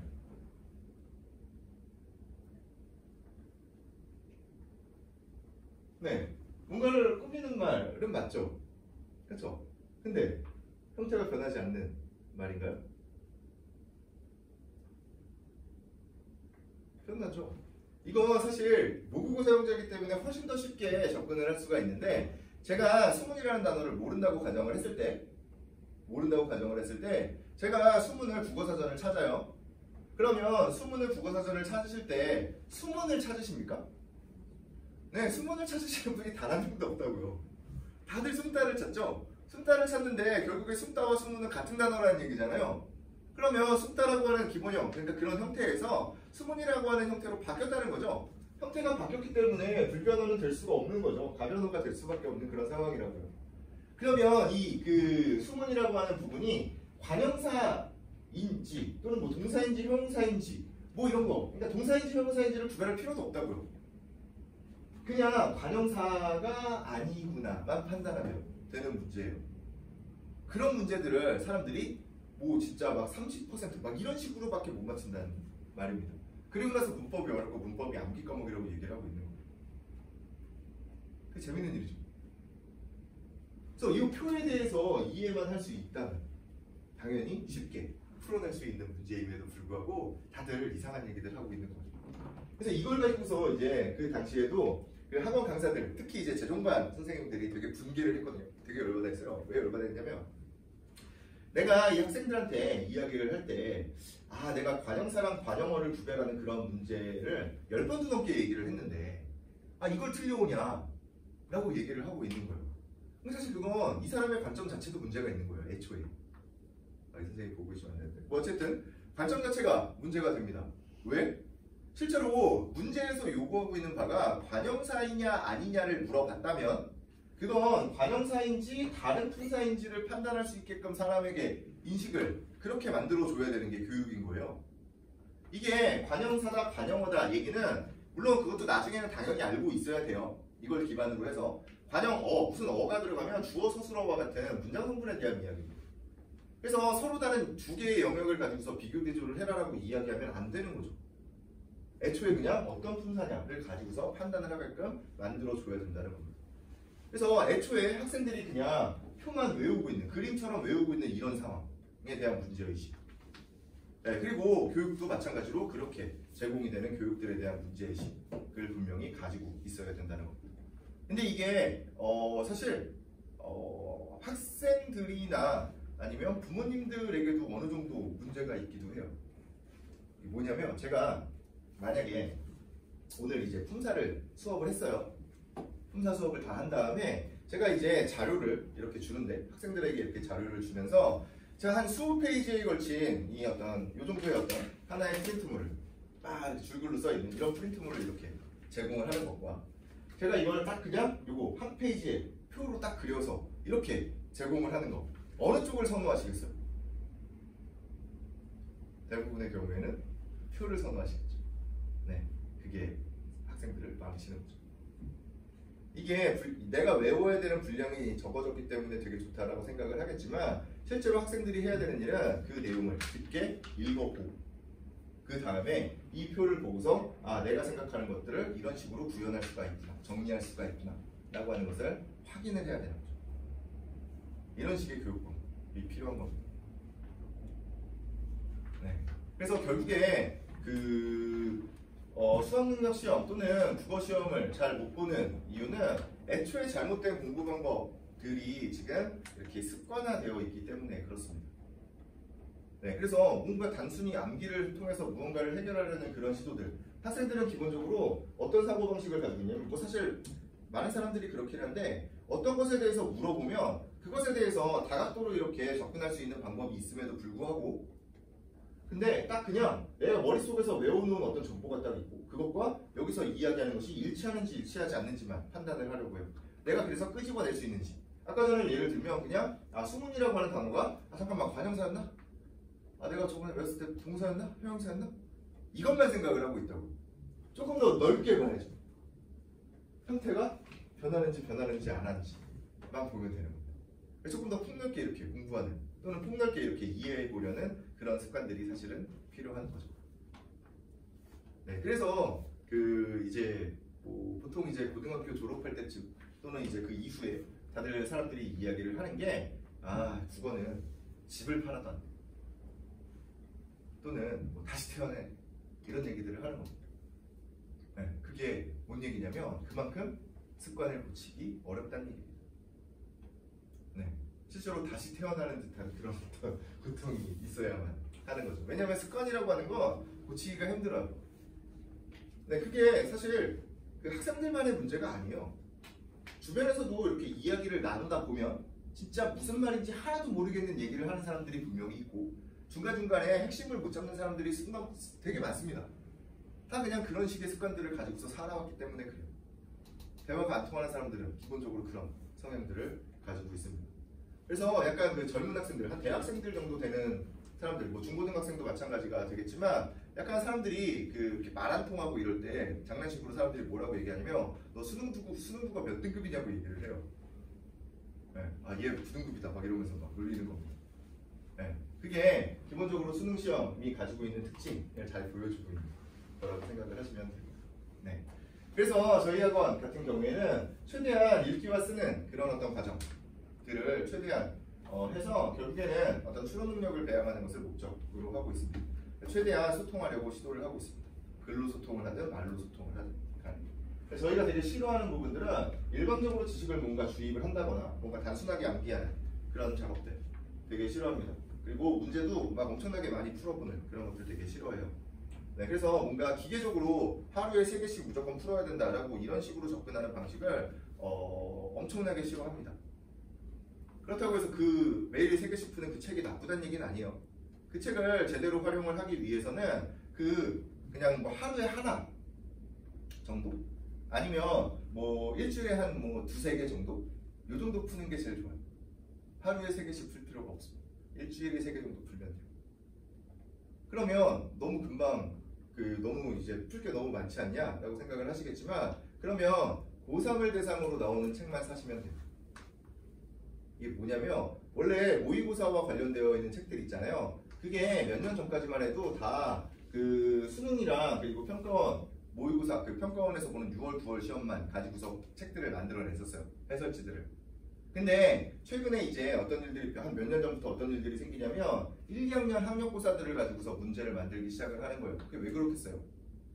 1, 2학년 때 3학년 문제를 풀어버리면 그 이후에 팔 게 없기 때문에 그런 겁니다. 실제로 1, 2학년 그것들은 1, 2학년 학력평가 문제들도 물론 좋은 것들이 많이 있겠지만 실제로는 풀어볼 필요가 없어요. 네, 3학년 거 사서 푸시면 됩니다. 근데 어쨌든 천천히 그것을 이해하려는 시도들을 하고 있어야 된다는 거죠. 네, 근데 제가 왜 이런 말씀을 드리냐면 하나의 글에 대해서 깊게 이해하는 그 과정 자체가 실제로 되게 오랜 시간이 걸리기 때문에 그래요. 자, 생각해 보시면 수능이든 아니면 뭐 6월 모의고사든 9월 모의고사든 보고 나면 그럼 이제 1타 강사들이 막 이렇게 되게 유명하신 분들이 나와서 이제 총평을 하잖아요. 근데 그날 바로 해설 수업 하는 사람이 있는지 단 한 명도 있는지 한번 보세요. 단 한 명도 없습니다. 해설 수업 자체가 안 나와요, 그냥. 왜냐면 만약에 오전 점심쯤 나오면 뭐 시험에 따라 좀 다르긴 하겠지만 그럼 충분히 밤에는 해설 수업을 올릴 수 있다고 생각을 하겠지만 그 정도 완벽한 왜냐면 그 방송으로 나가는 거기 때문에 뭔가 이렇게 완결성 있게 좀 깊게 이해를 해야 되잖아요. 틀릴 수도 있고 하니까. 그렇죠? 그걸 준비하는데 하루 이상은 걸린다는 거예요, 결국. 맨날 총평하는 얘기 들어보면 오늘 뭐 학생들 수고 많이 하셨습니다. 뭐 이런 얘기들 하고 있고요. 그리고 뭐 몇 번 문제 정도가 좀 어려울 수 있었겠네요. 요 정도, 한 30분짜리 요 정도 총평들만 올라오게 되어 있어요. 해설 내용이 안 나온다니까요. 1타 강사도 그걸 엄청나게 많은 양을 못한다는 얘기예요. 하루에 3개를 하루 3개의 비문학, 하루 3개의 문학, 하루 3개의 문법 다 있잖아요. 그렇게 다 하면 거의 모의고사 1회가 될 텐데 그걸 어떻게 하루에 다 합니까? 말도 안 되는 얘기죠. 게다가 학생들은 이 과목만 하는 게 아니에요. 다른 과목도 하잖아요. 하루에 다 못합니다. 못한다고 생각하시면 돼요. 그건 1타 강사도 못하는 거예요. 네, 그래서 천천히 이렇게 조금씩 보게끔만 만들어주시면 될 것 같습니다. 네, 교육과정에 대해서 말씀을 드리면 되게 단순합니다. 조금 속도를 낼게요. 네, 이 수능 국어를 가지고서 그냥 국어 자체의 전 영역을 그냥 가르친다고 생각하시면 돼요. 근데 아까 전에도 계속해서 말씀드리고 있지만 이 수학능력 시험 자체가 어떤 짧고 완결성 있는 글들을 제공하고 있기 때문에 이걸 사용하는 것 뿐이에요. 네, 사실 제재는 뭐 그것을 써도 상관이 없긴 한데 이보다 더 훌륭한 제재가 없기 때문에 사용하는 것 뿐이고요. 정규반과 특강으로 이렇게 구성이 되어 있는데 정규반은 뭐 이렇게 쭉 진행이 됩니다. 내신 기간만 제외하고 쭉 진행이 되는 그런 반들인데 고등학교 2학년 같은 경우에는 2학기부터는 이제 내신 없이 쭉 진행되는 반이 있습니다. 네. 그리고 특강은 문법과 고전 시간 그냥 딱 정리를 한번 해보고 싶다라고 하는 사람들은 그냥 한 번씩 들어보면 좋은 4주짜리를 가지고 있는데 뭐 기본적으로는 정규반을 들으면서 저거를 들어라라고 잘 얘기를 하지는 않습니다. 왜냐면 지금 시즌 자체가 문학 쪽에서 고전 시가를 다루고 있는 쪽이라서 네, 굳이 두 번 들을 필요가 별로 없을 것 같아요. 네, 그래서 별로 추천드리진 않는데 문법 정도 뭐 하나 정리하고 싶으면 잠깐. 근데 대신 좀 어느 정도 공부가 되어 있는 상태에서 오는 게 좋습니다. 왜냐면 제 문법 수업은 어쨌든 뭐 진짜 기초적인 중학생들도 들을 수 있을 만한 그런 기초적인 내용부터 이야기를 하고 있긴 하지만 어쨌든 그 관련성에 대해서 이야기를 하면 어떤 각 영역의 관련성에 대해서 이야기를 하려면 어쨌든 어느 정도의 암기 수준은 가지고 있었어야 되기 때문에 엄청나게 많은 걸 외우라는 건 아니고 일단 그 어떤 명사가 뭔지 뭐 이 정도는 알고 있어요. 뭐 이런 느낌이고요. 네, 어쨌든 요 시즌의 커리큘럼이 어떻게 구성이 되냐? 기본적으로는 문법과 문학과 독서로 이렇게 구성이 되어 있는데 여름에 한 8회 정도 나오고요. 그리고 요 2학기라고 되어 있는 부분은 중간고사랑 기말고사 사이인데 별로 신경 쓸 필요가 없는 게 그냥 쭉 이어지게 될 겁니다. 그래서 시험 볼 때 한 주 정도 어쨌든 시험은 봐야 되니까 한 주나 2주 정도만 쉬고 그냥 쭉 계속해서 이어지는 그런 반으로 구성이 될 거고요.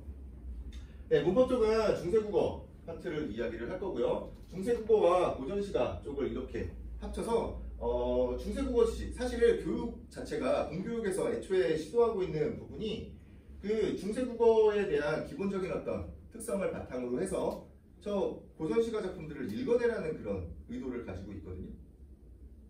네, 그래서 어떤 문법적인 특성이 이 작품류에 어떻게 반영이 되어서 얘네들을 어떻게 읽을 거냐에 집중할 겁니다. 보통 이제 고전시가 몇 편을 외워야 돼 그런 얘기를 하면 그런 수업은 안 들으셔도 되고요. 이건 외우는 게 아니에요. 문학을 누가 외웁니까? 문학은 외우는 게 아니죠. 옛날에 무슨 국정교과서를 기반으로 학력평가를 본다면 외워도 상관이 없겠으나 외우는 게 아니에요. 읽어낼 수 있는 방식에 대해서 배우면서 고전시가와 현대시라든지 고전시가와 어떤 수필이라든지 다른 갈래와 복합적으로 구성되어 있는 그런 이야기들을 하게 될 겁니다.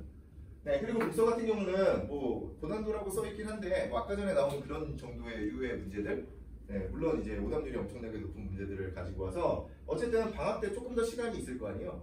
그래서 조금 더 생각해보는 그런 시간들을 갖게끔 좀 고난도 문제로 가지고 오고 있습니다. 네, 그리고 이쪽 공통 부분은 고전시가가 또 있는데 이쪽은 실제로 그 어떤 가사 작품들 그러니까 관동별곡 같은 시조랑 비슷하게 생겼는데 엄청나게 긴 작품을 가지고서 문제를 구해낸 그쪽을 이야기를 하는 거고요. 이쪽은 계속해서 이어지는 부분인데 그냥 시조 같은 것들 간단간단한 거 있잖아요. 그런 거 그냥 이게 우리말이라고 하는 인식이 생기게끔 그냥 천천히 조금씩 보는 그런 부분이라고 생각하시면 돼요. 네, 그리고 어휘는 아실지 모르겠지만 직접 다 찾아오는 그런 어휘들로 구성이 되어 있습니다. 네, 수업과 관리에 대해서 조금 더 말씀을 드릴게요. 일단 학생들이 학원에 오게 되면 테스트를 먼저 보고 시작을 할 거고요. 테스트는 주관식과 객관식이 있는데 그 뒤에서 조금 더 자세하게 말씀을 드릴게요. 네, 어쨌든 테스트를 한 30분에서 40분 보고요. 그 다음에 수업을 하고요. 그 다음에 이제 전문 과정으로 이렇게 나누시는데요. 일단 테스트부터 보시면 테스트는 주관식과 객관식 두 가지가 있어요. 원래 그 객관식 테스트는 수능 기출 문제들로만 구성되어 있는 그 객관식 문제들입니다. 그건 원래 책으로 저렇게 나가는 거예요. 여기 있는 뭐 책들 학년별로 쭉 있는데 책으로 나가는 건데 그 중에서 뭐 그냥 하나 샘플, 이건 그냥 샘플입니다. 그래서 요 그 002라고 써 있는 건 그냥 샘플인데 네, 앞에는 문법 문제 몇 문제 있고요. 네, 그리고 그 중간에는 비문학 지문 그리고 뒤에는 문학 세트가 있습니다. 네, 그래서 뭐 요거는 그냥 샘플이라서 열 몇 문제밖에 안 되는데 뭐 20 몇 문제 정도로 이렇게 구성을 할 거고요.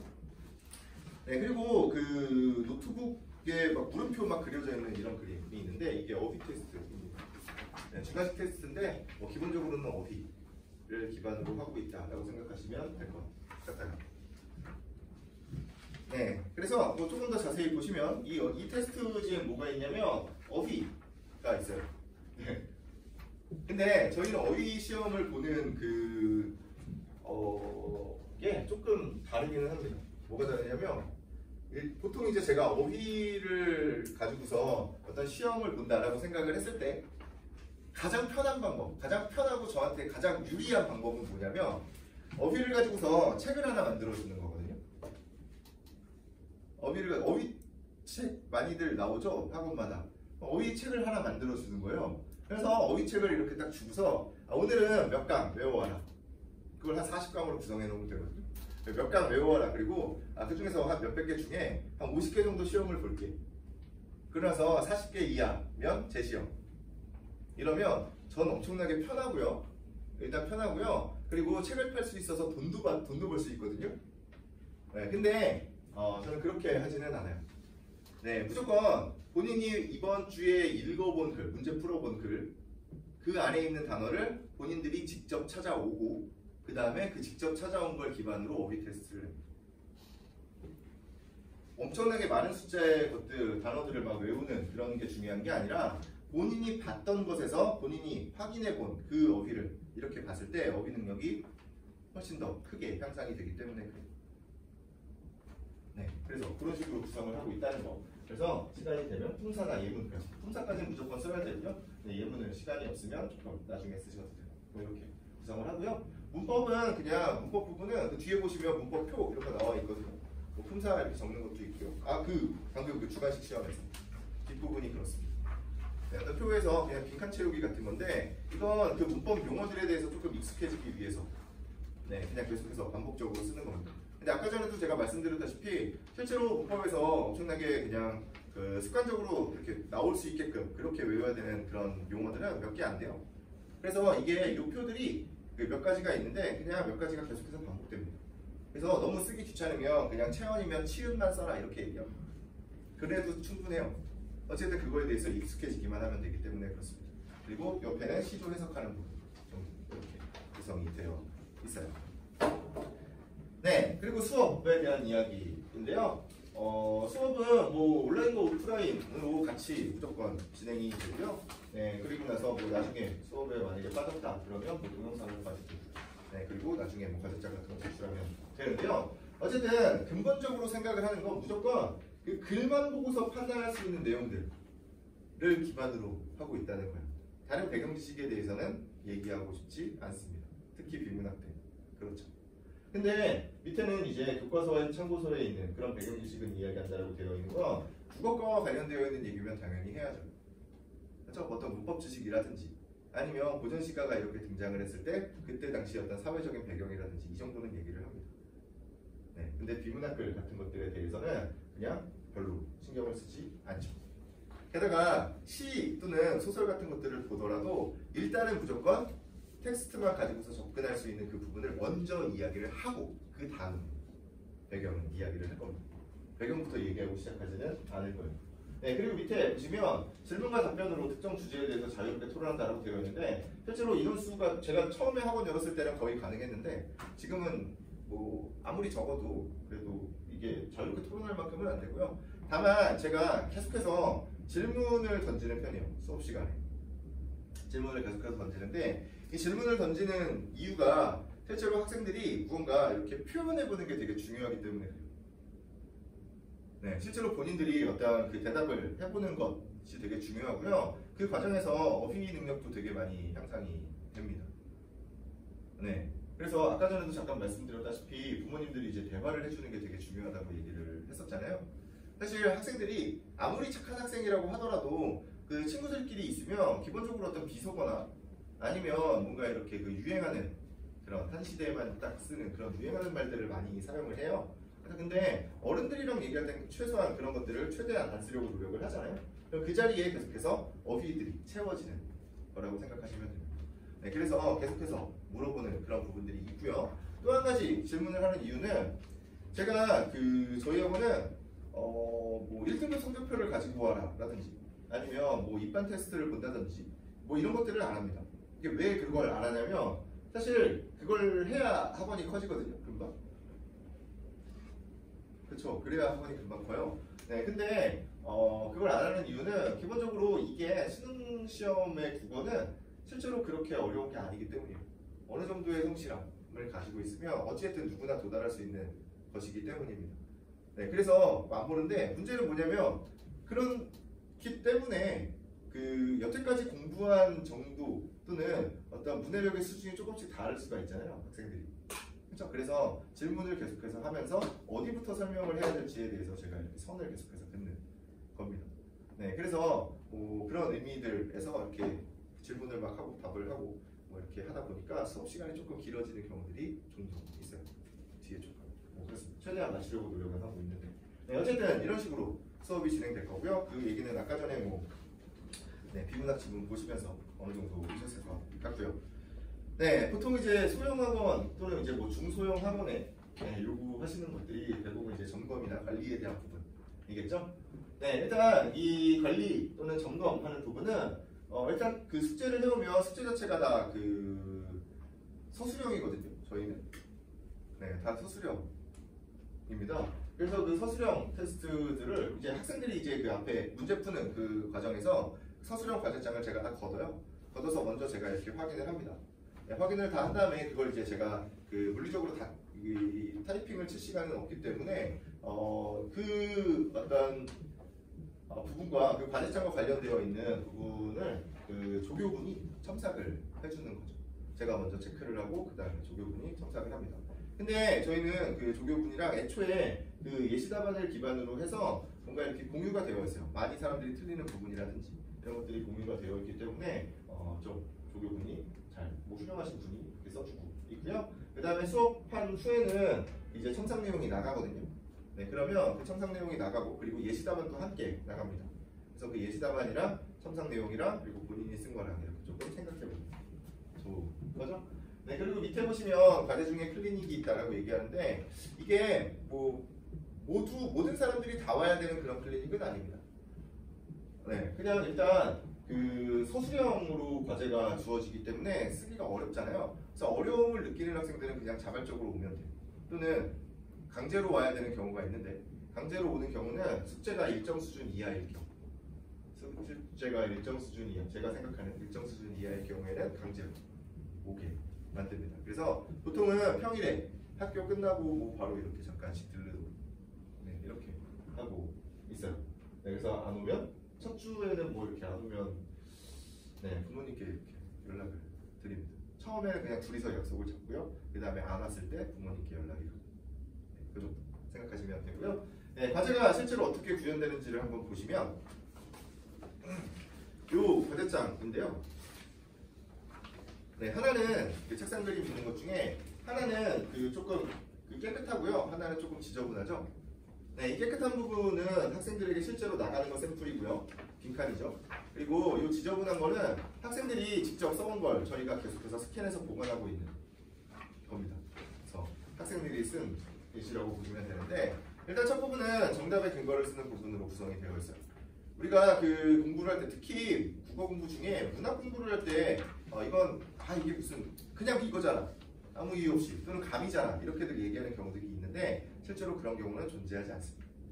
네, 그래서 무조건 근거를 직접 써보는 연습들을 할 거고요. 어떤 비문학 지문이 있으면 무조건 요약하고 문단별로 요약하고 전체 요약을 하고 더 짧게 줄이고 네, 또는 그 어떤 문장을 바꿔보는 그런 연습들 계속해서 할 거고요. 그리고 만약에 문학이다 라고 한다면 뭐 현대시가 등장을 하면 그 어떤 현대시를 산문으로 바꿔보는 과정 쉬운 말로 바꿔보는 과정 또는 표현법을 찾는 과정 이런 것들이 있고요. 만약에 소설이다라고 하면 줄거리를 또는 장면별로 이렇게 요약하는 그런 것들이 있습니다. 결국에는 다 어떤 내용에 대한 정리하는 그런 내용들이 숙제로 존재를 하고 있다는 거. 그리고 고전 시간 같은 경우에는 무조건 먼저 해석을 하게끔 해요. 그래서 만약에 뇌정이 파산하여도라고 하는 말이 있는데 이 말을 모르면 일단 그 부분은 가로를 치면서 계속해서 넘어가면서 내가 아는 부분만 이렇게 적는 거예요.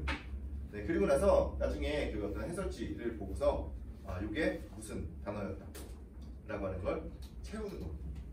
이런 과정들을 거쳐야 내가 뭘 알고 뭘 모르고가 보이기 때문에 그냥 무작정 이걸 수업을 해놓고서 이걸 무조건 외워라, 외워서 써라 라고 이야기하는 것이 아니라 먼저 무조건 본인이 읽어보는 그런 습관들을 갖게 만들어야 되기 때문에 저런 식의 유형을 만들어놨고요.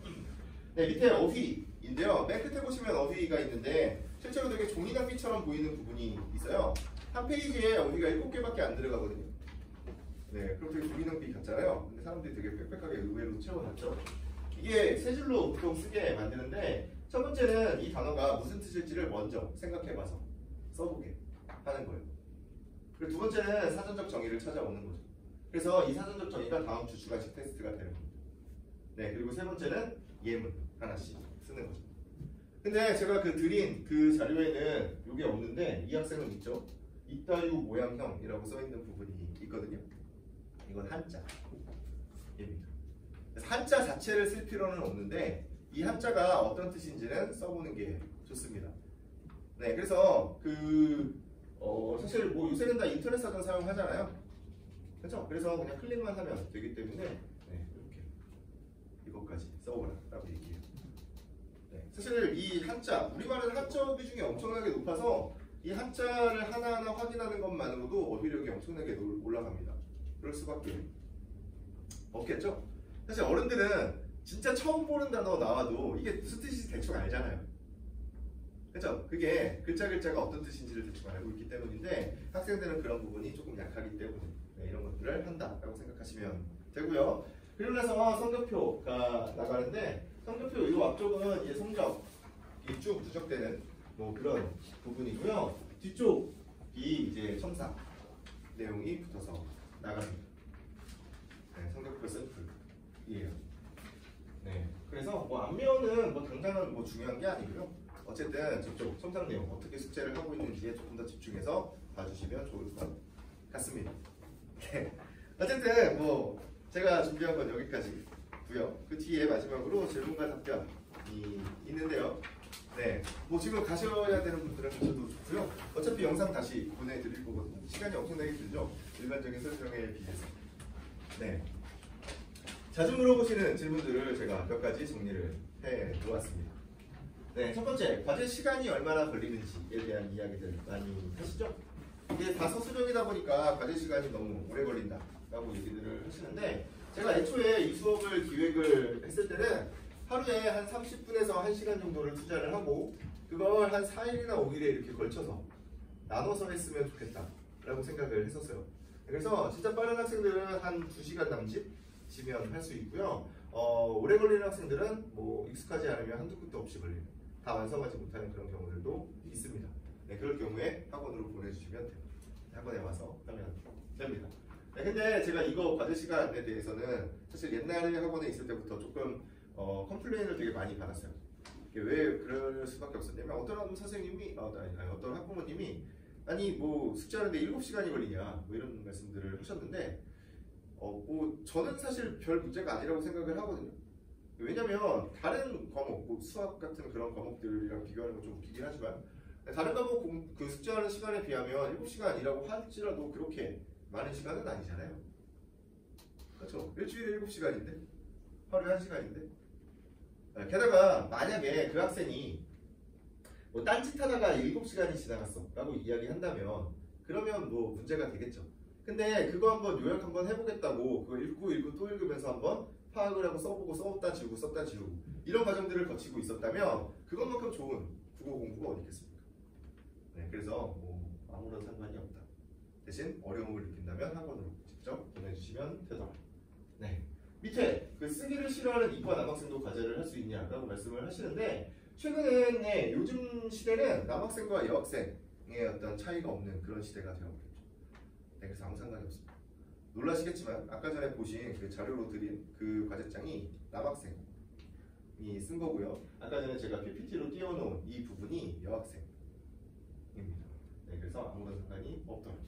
앞에 있는 이과 성향을 가진 학생들이 이걸 쓸 수 있을까? 라는 질문들 많이 하시는데 네, 저는 이과생이 더 유리하다고 생각해요. 왜냐면 만약에 제가 문학적인 글이나 아니면 감상적인 글을 쓰라고 이야기를 한다면 당연히 문과생들이 더 잘하겠죠. 네, 근데 제가 요구하는 글은 그런 글들이 아니기 때문에 그래요. 어떤 논리적인 흐름을 가지고 있는 글들을 쓰라고 얘기를 하고 있기 때문에 이과생들이 더 유리하지 않을까라는 생각을 해요. 왜냐면 이과생들은 맨날 수학 문제를 푸는데 수학 문제라고 하는 것 구성 자체가 문제를 푸는 과정을 보면 이렇게 중간에다가 등호를 놓고 양쪽에 이렇게 수식을 쓰죠. 그리고 그게 이렇게 밑으로 계속해서 문장 이렇게 이어지는 거거든요. 원래 그걸 하나의 문장으로 보면 문장이 쭉 이어지는 건데 위에 있는 문장과 밑에 있는 문장은 실제로 동일한 의미를 가지고 있는 거거든요. 그게 이제 연역추론이라고 하는 겁니다. 그래서 그런 것들에 익숙해져 있기 때문에 이과생들이 못할 이유가 없습니다. 네, 하나 남은 건 저 쓰기를 싫어하는이 남았는데 저 부분에 대해서 제가 말씀을 드릴 때는 10여 년 동안 제가 계속해서 네, 고개 숙여 사과를 드립니다. 네, 죄송합니다. 제가 어떻게 할 수 있는 방법이 없어요. 쓰기를 싫어하는 네, 다 싫어해요. 네, 손도 아프고요. 그리고 사실 저도 이거 해설지 계속 써야 되잖아요. 해설지 쓰는 저도 가끔은 너무 싫어요. 근데 이게 싫을 수밖에 없는 이유가 뭔가 이게 쓰다 보면 이거 잘 모르겠는데 막히는 부분들 그리고 막히면 자신에 대한 어떤 실망, 자괴감 이런 것들이 든단 말이에요. 그래서 싫을 수밖에 없는데 이건 해보는 게 훨씬 더 좋아요. 네, 진짜 뛰어난 진짜 0. 몇 %의 학생들 같은 경우에는 그냥 읽으면서 머릿속으로 정리를 해요. 네, 그리고 또는 뭐 한 문단 읽고 나서 또는 글 자체를 읽고 나서 잠깐 이렇게 머릿속으로 정리하는 것만으로도 충분한 그런 사람들도 있는데 그게 아니라면 그런 학생이 아니라면 대부분 그냥 일반적인 사람들은 쓰면서 정리하는 것만큼 구체적으로 정리할 수 있는 방법 자체가 없습니다. 네, 그래서 써보는 게 좋아요. 게다가 제가 이거 뭐 학생들한테도 엄청나게 많이 쓰게 해봤지만 논술부터 시작을 했으니까 얼마나 많이 써보게 했었겠어요. 엄청나게 많이 써보게 해봤고 그리고 선생님들한테도 써보게 해봤거든요.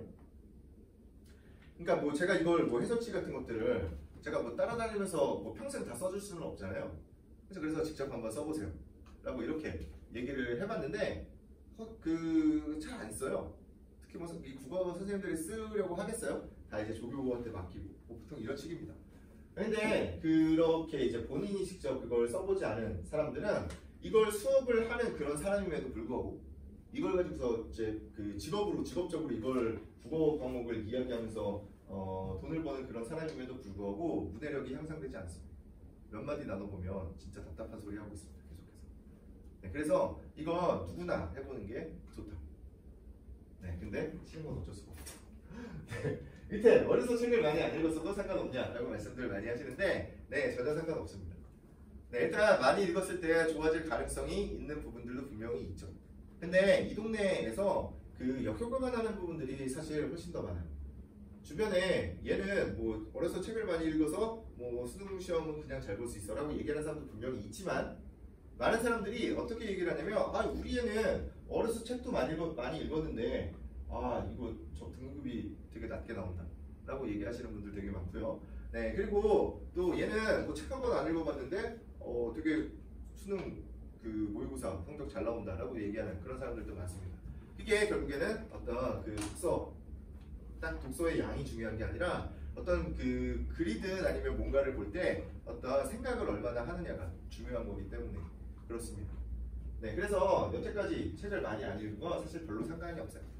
게다가 뭐 지금 나이 때까지 글을 읽어봐야 뭐 얼마나 대단한 글들을 읽었겠어요. 네, 교과과정 다 공부들 하면서 진짜 막 뛰어난 글들을 많이 읽은 학생들은 사실 별로 없을 겁니다. 그래서 아무 상관이 없어요. 다만 아까 전에 말씀드린 것과 같이 교과서 같은 것들 내가 뭔가 공부를 할 때 교과서 같은 것들 아까 전에 문법만 얘기를 해도 뭐 20페이지짜리 그 글들을 읽어보고 그 다음에 학원에서 제공되는 그런 어떤 정리된 자료들을 이렇게 보는 그런 습관들을 들여야 됩니다. 네, 그래서 어려서 책을 많이 안 읽은 건 전혀 상관이 없고 어떤 관점 또는 습관의 문제다.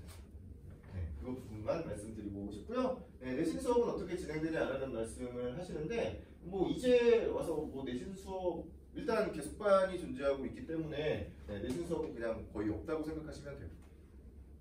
네, 근데 만약에 내신을 뭐 준비를 한다 또는 뭐 이제 혼자서 준비하는 이제 학원 다니기는 조금 뭐한 것 같고 뭐 혼자 준비하는 그런 학생들이 좀 생기기 시작을 하잖아요. 그렇죠? 보통 1학기 때까지는 제가 그냥 내신 수업 들으러 가라고 얘기를 하거든요.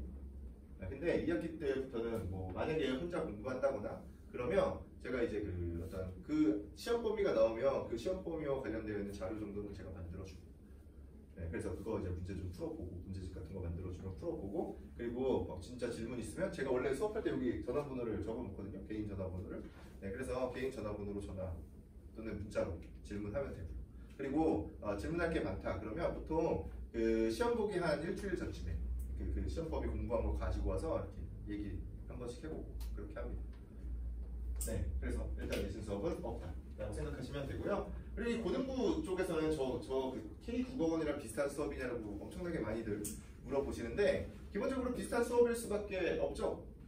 왜냐면 이제 그쪽에서는 뭐 제가 다 가지고 나왔다고 얘기를 하겠지만 실제로 제가 다 구현을 해놓은 거기 때문에 그렇습니다. 네, 해설지도 다 제가 쓴 거고요. 거기서 그 파낸 교재들, 그 문법 교재들도 다 제가 쓴 거고요. 그리고 고전시가 교재, 본인이 한 땀 한 땀 다 수업 내용을 한 땀 한 땀 썼다라고 이야기하는 부분도 다 제가 쓴 겁니다. 그래서 제가 쓴 내용을 한 땀 한 땀 이야기를 하고 계신 것뿐이죠. 네, 반대입니다. 근데 어쨌든 옛날에는 뭐 그게 애초에 그 계약이 그렇게 되고서 그러니까 우리 원래 친한 사이거든요. 그래서 원래 친한 사이였어서 네. 그래서 그 애초에 그렇게 합의를 하고 갔었던 거예요. 네, 그쪽에서는 원래 그분이 고등학교 2학년 수업을 하시던 분이거든요. 근데 이거 어차피 할 거 그냥 고3까지 올리자. 근데 고3 수업을 하려면 뭐가 필요하냐면 일단 기출문제들에 대한 어떤 정리 자료가 필요하고요. 그리고 문법 교재가 하나 필요하고요. 그리고 고전시가 해설서가 하나 필요하고요. 네, 그래서 제가 계속해서 책을 만들어 줄 테니까 고3으로 가자. 그리고 나머지 고1은 이제 저한테 이렇게 이어가자 이렇게 얘기를 했었는데 네, 고1이 제일 커졌네요. 네, 그럼 이제 문제가 생기겠죠. 네, 어쨌든 뭐 그렇습니다. 근데 어쨌든 뭐 서로 얘기도 많이 하고 했기 때문에 뭐 그런 것들에 대해서는 뭐 비슷한 어떤 수업들을 가지고 있더라. 근데 제가 뭐 감히 말씀을 드리자면 뭐 직접 써본 사람과 그걸 가지고서 그냥 이야기하는 사람의 어떤 수준 차이는 분명히 있지 않을까라는 생각은 개인적으로 하고 있어요. 뭐 그쪽은 어떻게 생각할지 모르겠지만. 네, 그렇습니다. 네, 그래서 여기까지고요. 그리고 수업 시간표는 일단 특강 같은 경우는 7월 22일에 개강하고 고전 시간은 7월 23일. 그리고 정규반은 월요일과 토요일 저녁에 있습니다. 수업 시간은 3시간 반으로 구성이 되어 있어요. 그 문법이나 고전 시간 같은 경우는 3시간, 특강은 3시간 수업인데 정규반 수업이 그 3시간 반으로 구성되어 있는 이유는 앞에 풀어오는 그 문제 푸는 시간이 필요하기 때문에 그렇습니다.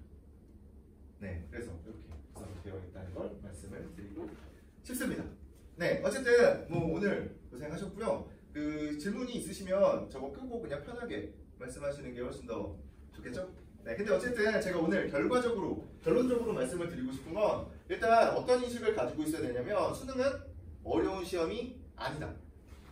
네, 그걸 가지고 있어야 되고 다만 거기에 접근하는 방식, 그 어떤 그 능력치를 키우기 위한 그런 과정은 분명히 힘들 거다. 네, 그 부분 말씀을 드리고 싶습니다. 네, 학생들 많이 하셨습니다. 감사합니다.